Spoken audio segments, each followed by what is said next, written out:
नमस्कार, आप देख रहे हैं पंजाब केसरी राजस्थान और आपके साथ हूं मैं सौरभ दुबे। प्रदेश की राजधानी जयपुर के आगरा रोड स्थित जामडोली में एक बहुत भयानक घटना पेश आई है, जहां अनस नाम के एक युवक ने खुल्लम खुल्ला विकी नाम के एक युवक की हत्या कर दी और इसके बाद सोशल मीडिया पर लहराते हुए ये कबूला कि उसका बदला आखिरकार पूरा हुआ। अब इस घटना के बाद होता यूं है कि पूरी जो सियासत है प्रदेश की वो एक तरफ मुड़ जाती है और भाजपा कांग्रेस द्वारा लगातार एक दूसरे पर आरोप प्रत्यारोप का दौर शुरू हो जाता है। कांग्रेस एक तरफ कानून की अव्यवस्था और भाजपा को इस मुद्दे पर घेरती है, जबकि भाजपा लगातार कांग्रेस को उसके कार्यकाल में हुई तमाम सारी आपराधिक घटनाओं का जिक्र करती है। लेकिन इस मुद्दे की असलियत क्या है, इसको समझने के लिए आज हमारे साथ मौजूद है भाजपा की तरफ से सुमित श्रीमाल जी और कांग्रेस की तरफ से योगेंद्र सिंगल जी। आप दोनों का पंजाब केसरी राजस्थान में सबसे पहले बहुत बहुत स्वागत है। सुमित जी, आप प्रदेश की सत्ता में, आप केंद्र की सत्ता में, इस तो लाजमी सी बात है, सवाल भी आपसे ही पूछा जाएगा। ये जो पूरी घटना होती है, आखिर इसका जिम्मेदार कौन है? पुलिस प्रशासन या फिर आपकी सरकार?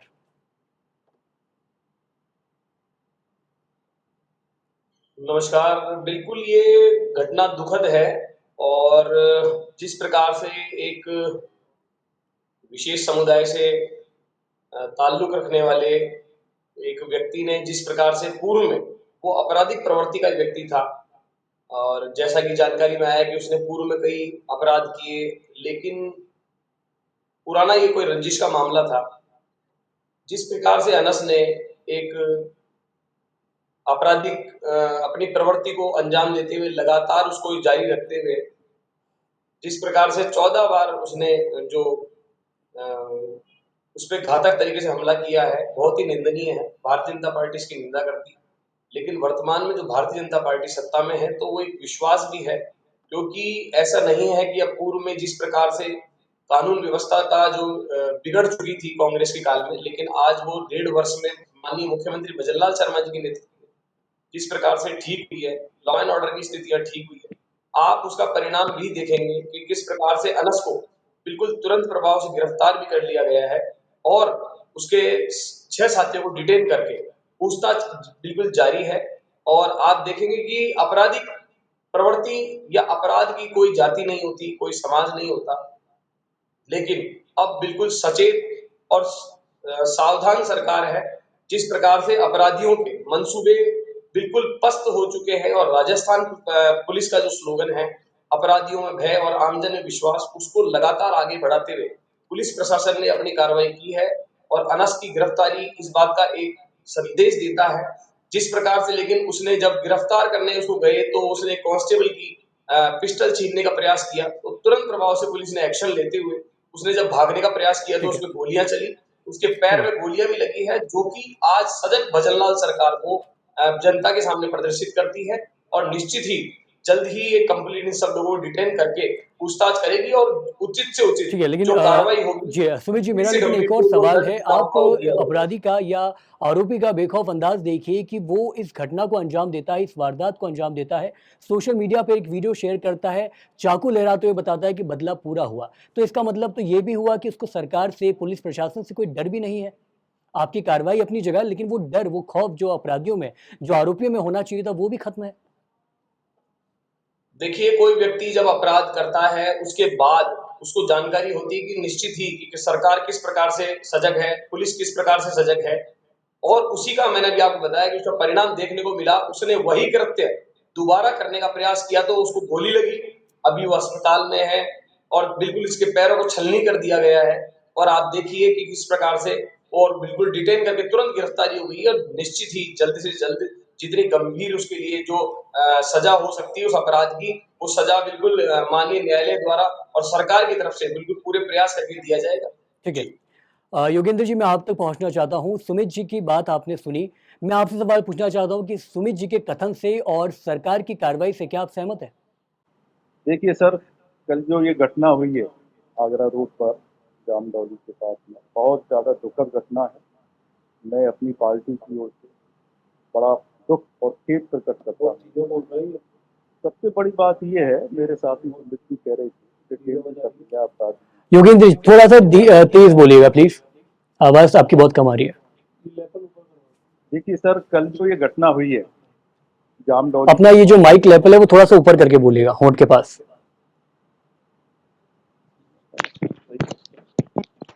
अब आ रही है सर? बोलिए। अब आ रही है सर आवाज? जी जी। कल जो घटना हुई है सर, बहुत दुखद घटना है।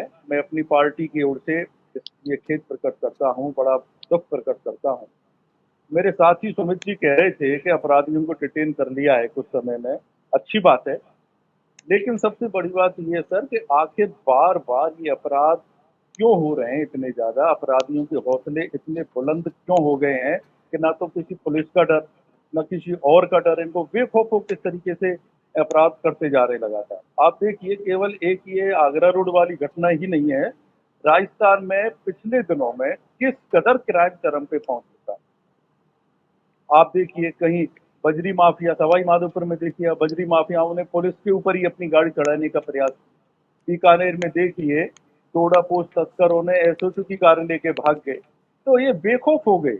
आप देखिए, चैन स्नेचिंग, लूटपाट, रेप, किडनैप, इस तरीके की कितनी घटना है राजस्थान में लगातार बढ़ती जा रही है। जब से राजस्थान में भारतीय जनता पार्टी की सरकार बनी है, इन अपराधियों को बेलगाम हो गए ये बिल्कुल। और मैं समझता हूं कि राजस्थान इस समय देश में सबसे ज्यादा क्राइम वाला एक राज्य बन चुका है। आप देखिए, पूरे हिंदुस्तान के जितने भी भगोड़े हैं, जो भी स्थायी वारंटी हैं, सबके लिए राजस्थान एक गढ़ बन चुका है। राजस्थान में संरक्षण इनको मिल रहा है। अब ये समझ में नहीं आ रहा कि ये पुलिस की कमी है या नेताओं का संरक्षण इनको मिल रहा है या कोई साधन कहीं और से इनको उपलब्ध कराए जा रहे हैं, ये समझ में नहीं आ रहा। लेकिन राजस्थान हमें अपराधियों का गढ़ बन चुका है। आप देखिए, राजस्थान में एक एवरेज अपन लगाएं तो जो आंकड़े सामने आते हैं, प्रतिदिन 93 लोगों की गायब होने की खबर है। लेकिन पुलिस की कार्यप्रणाली एक संदेह के घेरे में आती है, सरकार की कार्यप्रणाली एक संदेह के घेरे में आती है कि आखिर सरकार चाह नहीं रही, या सरकार चाह रही है पुलिस तंत्र इनका लचीला है, या कहीं बाहर से इनको संरक्षण मिल रहा है, ये समझ में नहीं आ रहा। तो इस तरीके की घटनाएं जो राजस्थान में हो रही हैं, और आप देखिए यूपी से 10 गुना ज्यादा इस समय वारदातें घटनाएं राजस्थान में होती हैं। आप देखिए, अभी कुछ ही दिन पहली बात है, जयपुर जो गढ़ है राजस्थान का, जो राजधानी है, गोपालपुरा चौराहे पे सुबह 6 बजे किसी लेडी के साथ इस तरीके की जो घटना हुई, वारदात हुई, कितनी शर्मनाक। पूरा जयपुर ही नहीं, पूरा राजस्थान शर्मसार होता है। वृद्धाओं के साथ जो घटनाएं हुई है, कितनी शर्मसार। तो इस तरीके से मैं समझता हूँ सरकार को थोड़ा सा लेकिन योगेंद्र जी, यहाँ एक सवाल और भी है योगेंद्र जी, कि ऐसा जरूरी नहीं है कि इसी कार्यकाल में या भाजपा के कार्यकाल में ही सारी घटनाएं हो रही हो। कांग्रेस के कार्यकाल में क्या कुछ हुआ था, कन्हैयालाल हत्याकांड क्या मामला था, ये सब अब बताने की जरूरत नहीं है। तो आपको इसको भी ध्यान में रखकर ही आगे अपना बयान देना चाहिए। जी बताइए। आप बिल्कुल सही कह रहे हैं। कन्हैयालाल हत्याकांड के 4 घंटे के अंदर अपराधियों को पकड़ लिया था। लेकिन एनएसए को ये केस दिया था भारतीय जनता पार्टी के लोगों ने। भारतीय जनता पार्टी के लोगों ने बहुत ज्यादा शोर शराबा इस पे किया था, और आज तक टिल द डेट, आज तक उन अपराधियों के साथ कोई भी उनको सजा नहीं मिली। जो कन्हैयालाल साहब के परिजन थे, उनको आज तक न्याय नहीं मिला। तो कांग्रेस ने तो अपना काम किया उस समय, लेकिन अब तो भारतीय जनता पार्टी की सरकार है, अब तो ये कुछ करें। दूसरी बात, पहले हुआ जो भी हुआ, क्या आप उसी को रोना रोते रहेंगे? क्या आप ये चाहते हैं कि पहले हुआ तो अब भी हो रहे हैं, तो सही बात है? जनता आपसे जवाब मांगती है सर, भारतीय जनता पार्टी से सर जवाब मांगती है। जिन वायदों को करके, झूठे खोखले वायदों को करके, न्याय की बात करके, समानता की बात करके ये सरकार बना गए राजस्थान में, आज जनता उन्हीं के सामने देखे कि इस तरीके की घटनाएं हो रही हैं। आपने क्या किया, आप क्या कर रहे हो, आपकी जवाबदेही बनती है। तो मेरे साथी सुमित श्रीमाल जी बताएं कि सरकार का क्या आगे का स्टैंड है, क्या करना चाहते हैं? क्या इसी तरीके से ये इस राजस्थान एक अपराधियों का ठीक गढ़ है। बना रहेगा? आप देखिए, सुमित जी, योगेंद्र जी ने काफी ज्यादा महत्वपूर्ण सवाल उठाया है, क्योंकि आप सुरक्षा का दावा करके, सुरक्षा का वादा कर कर आप सत्ता में आए थे। तो आपको नहीं लगता कि इस घटना के बाद जो सरकार के दावे और वादे हैं वो खोखले साबित हुए हैं? देखिए, दावे और बिल्कुल जो वादे किए थे इन्होंने, जो हमने किए थे, वो तो निश्चित ही खोखले नहीं, पूर्ण होते हुए नज़र आ रहे हैं, और तभी तो जनता ने 2 बार परिणाम दिए। उपचुनाव की बात करें या नगर निकाय की बात करें। लेकिन अभी मेरे साथी प्रवक्ता जो योगेश सिंघल जी कह रहे थे कि नेताओं का संरक्षण की बात कर रहे थे। मैं इनको याद दिला दूं, पूर्व के 3 मामले, अभी कुछ ही दिनों पहले एक मामला हुआ था चांदपोल बाजार में, जहां पर एक कांग्रेस के बिल्कुल पदाधिकारी, जिला पदाधिकारी ने बिल्कुल ड्रिंक करके कई लोगों को कुचल दिया था, उसमें कुछ लोगों की मौत भी हो गई थी। आप लेकिन ये यहाँ तक का वाकया तो है कि उसके बाद जनता ने और बिल्कुल उसको सुपुर्द कर दिया था पुलिस को, लेकिन उसके बाद आप देखिए कि किस प्रकार से रफीक और अमीन कागजी वहां पहुंचकर उस व्यक्ति को जमानत करके लाए हैं, उसके साथ खड़े थे। तो नेताओं का संरक्षण तो निश्चित ही अगर अपराधियों के साथ कभी रहा है तो कांग्रेस का इतिहास रहा है। मैं इतिहास की जो बात करते हैं तो मैं बात बता देता हूँ, तो चांदपोल का तो एक मुद्दा था। दूसरा मुद्दा इनको एक और बता देता हूँ कि सुभाष चौक का जो मुद्दा था, मॉब लिंचिंग का मामला था, जिसको तुष्टीकरण करते हुए कांग्रेस ने इस प्रकार से जिस व्यक्ति की गलती नहीं थी, जब वो बीच बचाव करने के लिए आया, वहां के बाजार लूटे गए और किस प्रकार से सिर्फ 2 विधायकों के दबाव में आ गए थे, वही किशन कोल और आदर्श रफीक खान और अमीन कागजी के दबाव में आकर के जिस व्यक्ति ने गलती नहीं की, जिस व्यक्ति ने गलती की, सब कुछ उल्टा पुल्टा करके और उस व्यक्ति को 50 लाख रुपए दे दिए, उसका खामियाजा देखना। और अभी पूर्व में ही जय गहलोत जी ने बयान, जब कन्हैया हत्याकांड में उन्होंने बयान गलत दिया, लेकिन उनको याद जरूर आ गया कि वो किस वजह से आज सत्ता में नहीं हुए। तो ये जनता बिल्कुल जानती है। कन्हैयालाल हत्याकांड के मामले को भी लेकर के पुलिस ने जब पूर्व में उनको जब बता दिया था कि मेरी जान को खतरा है, तो भी उन्होंने प्रोटेक्शन नहीं दिया, तो तब भी कांग्रेस की सत्ता थी। ये तमाम चीजें इतिहास की बात मत करिए, लेकिन हाँ, आज हम सजग हैं, हम विश्वस्त हैं और भजन लाल शर्मा जी के नेतृत्व में यही कहना चाहूंगा कि आज अनस ने जिस प्रकार से एक आपराधिक प्रवृत्ति के व्यक्ति ने, जिसकी हिस्ट्री शीट खुली हुई है, पूर्व में कई अपराध किए, लेकिन जब एक हिंदू समाज का व्यक्ति, एक सनातनी समाज का व्यक्ति जब उसका विरोध करता है, तो वो उसके विरोध में उसको अपना दुश्मन मानता है और उसके बावजूद जब पुलिस उसका समझौता कराती है, लेकिन उसके बावजूद एक मित्र द्वारा दोबारा मित्रता करके उसको घर पे जाकर के बाहर बुलाया जाता है, आत्मघाती रूप से 14 बार उसके सीने में बिल्कुल हमले किए जाते हैं चाकू से, और उसके बावजूद और चाकू लहराते हुए, लेकिन वहीं दूसरी बार सजग। और राजस्थान पुलिस का जो ध्येय है, आमजन में विश्वास, अपराधियों में भय, तुरंत प्रभाव से उसको गिरफ्तार कर लिया गया, लेकिन यहाँ तुष्टिकरण नहीं किया गया सौरभ जी, क्योंकि उस व्यक्ति ने भागने का प्रयास किया। किस प्रकार से आज देखिए उसके पैरों में गोलियां बिल्कुल पुलिस ने चलाई और वो व्यक्ति आज बिल्कुल गोलियां लगने के बावजूद बिल्कुल अस्पताल में है। उसके अलावा 6 व्यक्ति को डिटेन कर लिया गया है। ये भजन लाल शर्मा जी की ताकत है, ये राजस्थान पुलिस की ताकत है जो जनता के सामने है। और मैं आपको आपके चैनल के माध्यम से विश्वस्त भी करना चाहूंगा और जनता आश्वस्त भी है कि किस प्रकार से भजन लाल शर्मा जी के नेतृत्व में कानून व्यवस्था में सुधार आया है। बिल्कुल लॉ एंड ऑर्डर की स्थितियां सुधरी है। जहां एक और चाहे किसी भी अपराध की बात हो, महिला अपराध की बात हो, चोरी की वारदातें हो, मर्डर की बात हो या किसी प्रकार के फौजदारी के मामले हो, सभी मामलों में गिरावट आई है। यहाँ हमारे जो पुलिस के अधिकारी हैं, वो थाने में जाकर के डीआईजी रैंक के अधिकारी भी उन्होंने जाकर के इस बात को संभाला है, देखा है। और रही बात इनके मुआवजे की, उचित मुआवजा बिल्कुल सरकार इसका संज्ञान ले रही है। सरकार निश्चित रूप से जो मुआवजा अगर बनता होगा तो निश्चित रूप से वहां दिया जाएगा। सरकार आश्वस्त है क्योंकि जनता ने भी विश्वास किया है, तो उस विश्वास को हम कायम बिल्कुल बनाए ठीक है रखेंगे। सुमित जी, और आपने बोला निश्चित कि ही ये जल्द जो से जल्द अपराधी था, ये लोगों जो को आरोपी था, और उसकी कड़ी से कड़ी हिस्ट्री सजा शीट खुली हुई है, वो बिल्कुल पहले मिलेगी। भी इस तरह के अपराध कर चुका है। योगेंद्र जी, सवाल आपसे और आपकी पार्टी से बनता है, क्योंकि लगातार जो उनका बैकग्राउंड रहा है, वो अगर आपराधिक रहा है इस आरोपी का, तो क्यों आपके कार्यकाल में उसको एक नियंत्रण कर लिया गया ताकि आने वाले भविष्य में ऐसी परेशानी ना हो? कहीं ना कहीं चूक तो आपकी सरकार की ओर से भी हुई होगी, कहीं ना कहीं शुरुआत तो उसी वक्त से की गई है। देखिए सर, ऐसा है, अभी मेरे साथी जो कह रहे थे सुमित जी कि भजन लाल जी की सरकार में इतना अच्छा एक क्या नाम है, एक सिस्टम कायम किया है या सुरक्षा की जो बातें जो कर रहे हैं, मैं इनको ध्यान दिलाना चाहूँगा कि भजन लाल जी भरतपुर से बिलोंग करते हैं, माननीय चीफ मिनिस्टर साहब। और अभी हाल ही में मैं कल की घटना बताता हूँ, उनके बिल्कुल गांव के पास लखनपुर में एक मर्डर हुआ है, सरेआम मर्डर हुआ है, बीच राह मर्डर हुआ है। परसों पहले दिन भरतपुर जिले में एक दुकानदार को सरेआम गोली मारी गई। उससे पहले 2 तस्करों द्वारा पुलिस पर फायरिंग की गई।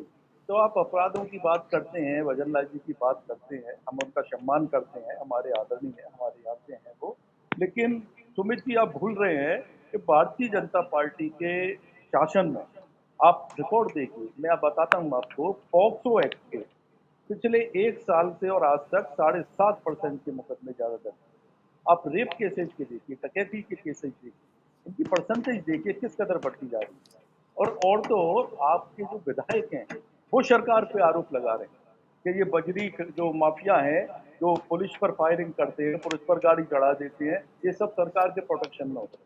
तो आपकी सरकार ही एक मत नहीं, आपके मंत्री एक मत नहीं, आपके विधायक एक मत नहीं, या तो कंट्रोल नहीं है ऊपर का। ये जो पर्ची सरकार है आपकी, तो उसका कंट्रोल या तो ऊपर से कोई पर्ची आए कि इस विधायक को रोको, उस मंत्री को रोको, कि हमारे खिलाफ नहीं बोले। आपने देखा भी पश्चिमी राजस्थान में आपके विधायक एसएचओ पर दबाव डाल रहे हैं कि मेरे खिलाफ किसी भी तरह के अवैध जो काम करता हूं, अगर कोई आपने कानूनी कार्रवाई की तो मुझसे ज्यादा बुरा करो।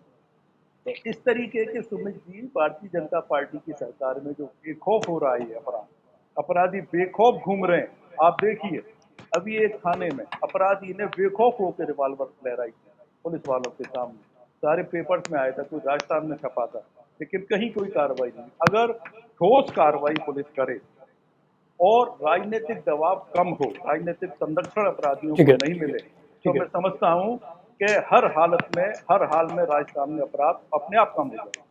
ठीक है। पुलिस को योगेंद्र जी, काफी महत्वपूर्ण आपने बात कही, लेकिन यहाँ उनको साधन देने की भी जरूरत है, साधन देने की जरूरत है और फ्री हैंड करने की जरूरत है, क्योंकि अपराधी की कोई जात नहीं है, कोई धर्म नहीं है, किसी पार्टी का नहीं है। ये मान के अगर पुलिस काम करेगी तो मैं समझता हूँ राजस्थान में 100% अपराधों के ग्राफ में कमी आएगी। ठीक है। योगेंद्र जी, काफी महत्वपूर्ण पहलू आपने उठाया उठाया और मुद्दा भी काफी महत्वपूर्ण था। सुमित शिमाली जी, एक सवाल यहाँ बनता है और वो आखिरी सवाल होगा, क्योंकि समय अवधि है जो वो अपने तय लिमिट से आगे बढ़ रही है। तो मैं सुमित पूछना चाहता हूँ आपसे कि जो परिवार है विकी का, वो लगातार फांसी की मांग कर रहा है। सरकार का क्या रुख है? सरकार क्या इंसाफ कर रही है? क्या कुछ अपडेट है? ये आप बता दीजिए, आखिरी सवाल है मेरा। देखिए सौरभ जी, कि जिस प्रकार से सबसे पहले तो मैं सरकार जो बदली है उसके बारे में बताना चाहूंगा कि चाहे हमारे दुश्मन पाकिस्तान की बात की जाए या आतंकवादियों की बात की जाए या आम दिल के दुश्मनों की बात की जाए, अब यहाँ पर पुलिस को या भारतीय सेना को अब परमिशन देने की आवश्यकता नहीं है। केंद्र में जब कांग्रेस सरकार थी तो सैनिकों को परमिशन दी गई थी और पुलिस को भी जब कांग्रेस की सरकार थी तो गोली चलाने से पहले पूछना पड़ता था। लेकिन आज स्थितियां बदल चुकी है। प्रधानमंत्री नरेंद्र मोदी जी ने भी कहा कि इधर से गोली चलेगी तो इधर से गोला जाएगा। और राजस्थान का जो आज वाकया है कि उस अपराधी ने भागने का प्रयास किया तो निश्चित ही गोली चली और उसके पैरों में गोलियां लगी और वो व्यक्ति अस्पताल में है। तो ये परिवर्तन जो है आज भाजपा में जो ये सरकार बनने का जनता के सामने है और माननीय मुख्यमंत्री भजनलाल शर्मा के नेतृत्व में निश्चित ही कड़ी से कड़ी इस व्यक्ति पर कार्रवाई की जाएगी। और जो ये गिरोह है, जो इनके मंसूबे मजबूत हो रहे हैं, तो पिछले कई 5-7 सालों से जो ये बंदे लगातार इस प्रकार के आपराधिक कृत्य कर रहे थे, इनके परमानेंट लिस्ट नाबूद कर दिया जाएगी, इनकी विचारधारा को और इनके परमानेंट। लेकिन रही बात न्याय की, तो न्याय बिल्कुल न्यायपालिका हमारी जो माननीय न्यायालय है वो न्याय करेगा, लेकिन सरकार की ओर से जो सहयोग होगा वो निश्चित रूप से दिया जाएगा। आप देखिए, लेकिन इस संरक्षण की बात कर रहे थे, संरक्षण को कांग्रेस के नेताओं ने अपराधियों को दिया है, ऐसा पूर्व में कई इतिहास देखा गया। और मैंने भी आपको उदाहरण भी गिनाए, जैसे प्रधान सुभाष चौक की बात करें या उदयपुर हत्याकांड की बात करें या चांदपोल वाला जो इनके पदाधिकारी थे कांग्रेस की, इस प्रकार से उन लोगों की नक्सल हत्या की थी। आप ये तमाम मुद्दों को देखेंगे, लेकिन आज जो परिवर्तन आया है, लॉ एंड ऑर्डर की बात करें, कानून व्यवस्था की बात करें, पुलिस जिस प्रकार से बिल्कुल किसी के दबाव में नहीं आती है, स्वतंत्र रूप से काम कर रही है, उसी का परिणाम है कि ये एक अपराधी अनस जो आज तुरंत पकड़ में आया है, उसके पैरों में गोलियां लगी है। और निश्चित ही भारतीय जनता पार्टी की ओर से मैं आपको आश्वस्त करना चाहूंगा ठीक है, कि उसको कड़ी से कड़ी सजा बिल्कुल मिलेगी। ठीक है। सुमित जी, योगेंद्र जी, आप दोनों का पंजाब केसरी राजस्थान से जुड़ के तमाम सारे मुद्दों पर तफसील से बात करने के लिए बहुत बहुत शुक्रिया। काफ़ी महत्वपूर्ण मुद्दा था, इस पर चर्चा होनी भी ज़रूरी थी। जो परिजन है, जो समर्थक है, जो अपनी संवेदनाएं लेके इस पूरे मुद्दे के साथ जुड़े हुए हैं, उनको एक उम्मीद थी कि पंजाब केसरी द्वारा आपसे चर्चा करके कुछ पहलू तक पहुंचा जाएगा, कुछ इंतजाम, कुछ फैसले तक पहुंचा जाएगा और आखिर हमने वो चीज़ मुमकिन की है। हम उम्मीद करते हैं कि पंजाब केसरी राजस्थान लगातार इस सारे तमाम मुद्दों पर अपडेट आप तक पहुंचाता रहेगा। बाकी पंजाब केसरी राजस्थान के लिए प्रदेश भर की छोटी बड़ी खबरें आप तक यूं ही दे रहा है। देखते रहिए पंजाब केसरी राजस्थान। नमस्कार।